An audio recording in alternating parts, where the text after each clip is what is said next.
നമസ്കാരം, എല്ലാ കുട്ടികൾക്കും ഗ്രീസ് സാറാണ്. പ്രാക്ടിക്കൽ സീരീസിൽ most important topics, most important viva questions, പാരലോഗ്രാമും മൊമെന്റ് ബാർ. പാരലോഗ്രാം വളരെ ഈസി ആയിട്ട് നമുക്കറിയാം. WECL ഇക്വേഷൻ നിങ്ങൾക്ക് എളുപ്പത്തിൽ ഓർത്തിരിക്കാവുന്ന WECL OC into scale, OD into scale എന്ന് പറഞ്ഞാൽ കുഴപ്പമില്ല. പക്ഷേ ഓർത്തിരിക്കേണ്ട ഒരു കാര്യമുണ്ട്, നിങ്ങൾ എഴുതുമ്പം 50 ഗ്രാം 50 ഗ്രാം 1 സെൻറ്റിമീറ്റർ എന്നുള്ള ഒരു ബോക്സിനകത്ത് എഴുതിയേക്കണം. അതാണ് ഏറ്റവും ഇമ്പോർട്ടൻറ്റ് പാരലോഗ്രാമിൽ. 50 gram 50 gram is equal to 1 centimetre. അന്നേരം WECL OC into scale. Scale എപ്പോഴും എന്തായിരിക്കും? കോൺസ്റ്റൻ്റ് ആയിരിക്കും. എത്ര അപ്പുറം ഇപ്പുറം വെയിറ്റ് മാറ്റിയാലും കല്ലിൻ്റെ വെയിറ്റ് മാറുകൂടെ? ഇല്ല. അന്നേരം പാരലോഗ്രാം വളരെ ഈസി. ചോദ്യം ചോദിക്കാവുന്നത് എന്താണ് parallelogram law of vectors? Easy ആയിട്ടത് നമ്മൾ +1 പഠിച്ചിട്ടുള്ളതാണ്. അധികം ബാക്കി അനാവശ്യമായ ചോദ്യങ്ങൾ ചോദിക്കുക യാതൊരു ചാൻസും ഇല്ലാത്തതാണ് പാരലോഗ്രാം. അടുത്തത് മൊമെന്റ് ബാർ.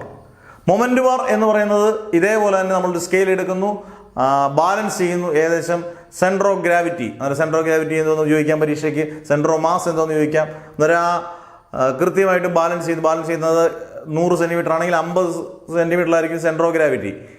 ഒരു 49, 51 ഇടയിലൊക്കെ കിട്ടും. 50 കൃത്യമായിട്ട് ചിലപ്പം കിട്ടിയേക്കും. അതാണ് G എന്ന് പറയുന്നത്. ഒരു 10 സെൻറ്റിമീറ്റർ മാറ്റി കല്ലങ്ങ് ഇടുക, അതാണ് ഇപ്പോൾ A ആണെങ്കിൽ അതിനിടയിലുള്ളത് 10 സെൻറ്റിമീറ്റർ, അതാണ് AG. ഇപ്പുറത്ത് ഒരു വെയിറ്റ് ഹാങ്ങർ ഇടുക, 50 ഗ്രാം 100 ഗ്രാം 150 ഗ്രാം ഇട്ട് അത് മാറ്റുക, അത് BG. Bയും Gയും അത് അങ്ങോട്ടും ഇങ്ങോട്ടും ചേഞ്ച് ചെയ്യുക. അതിൽ നിന്ന് ചോദിക്കാവുന്ന മാക്സിമം ക്വസ്റ്റ്യൻ എന്താണ് സെൻറ്റർ ഓഫ് ഗ്രാവിറ്റി, എന്താണ് സെൻറ്റർ ഓഫ് മാസ്, ഇങ്ങനെയുള്ള ചോദ്യങ്ങൾ മാത്രം.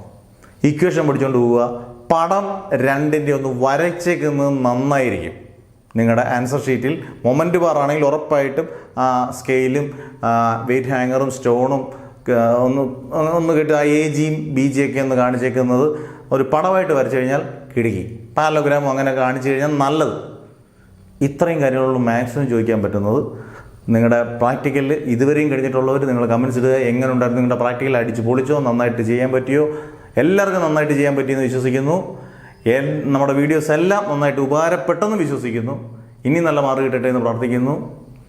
എല്ലാ വിഷയങ്ങൾക്കും നല്ല മാർക്ക് കിട്ടട്ടെ. പബ്ലിക് എക്സാമിന് പോകുന്നതിന് മുമ്പ് നമുക്ക് തകർത്ത് +1 +2 എല്ലാം വീഡിയോസ് ചെയ്യാം. നിങ്ങളുടെ ഒരു സബ്സ്ക്രൈബ് ചെയ്യാനുള്ളവർ സബ്സ്ക്രൈബ് ചെയ്യുന്ന ഇത് പരിഗണിക്കുക, വളരെ കാര്യമായിട്ട് പരിഗണിക്കുക. സബ്സ്ക്രൈബ് ചെയ്യുന്ന കാര്യം ഉറപ്പായിട്ട് സബ്സ്ക്രൈബ് ചെയ്യുക.